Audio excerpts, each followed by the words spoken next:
हम माता रानी के भक्त रिंकी माता रानी के चरणों के प्रणाम कर रहे हैं। जितने माता रानी के भक्त हैं सबको चरणों के प्रणाम कर रहे हैं। देखिए आप लोग के बीच में हम माता रानी के गीत लेके आई हूँ। अगर आप लोग के गीत अच्छा लगे तो लाइक शेयर सब्सक्राइब ज़रूर करें और कमेंट भी करें। हम इंट्रोवत गाना सुना रहे हैं, गाना के फुल आवाज में ज़रूर सुनिएगा, गाना का आनंद लीजिएगा। जय हो माता रानी।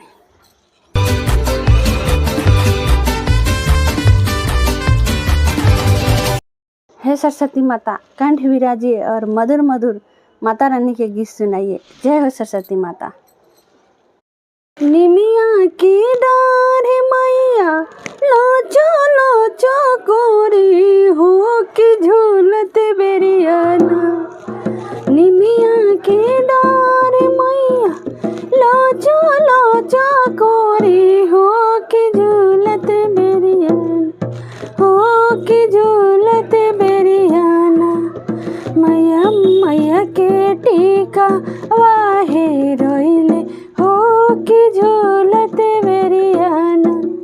मैया के टीका वाहे रोइले हो के झूलते बेरियाना।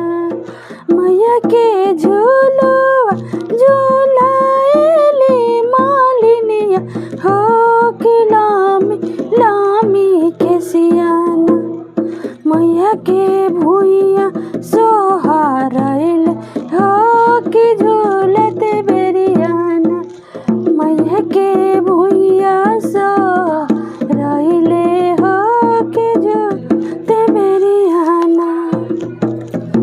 निमिया के डार मैया लाचा लाचा कोरे हो के झूलते बेरियाना, हो के झूलते बेरियाना, हो के झूलते बेरियाना।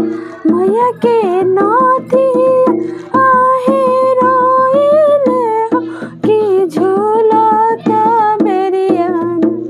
मैया के नाथिया हे रोइले के झूलते बेरियाना, हो के झूलते बेरियाना। दिखाई देहु न ए भवानी मैया, दिखाई देहु न सोने के मंदिरवा मैया टूटी फूटी जोई के। सोने के मंदिरवा मैया टूटी फूटी जोई हो के अमर रहिए ना, कि हो के अमर रहिए ना। मैया रिंकी के पाचरवा सदा अमर रहिए ना। मैया रिंकी के पाचरवा सदा अमर रहिए ना।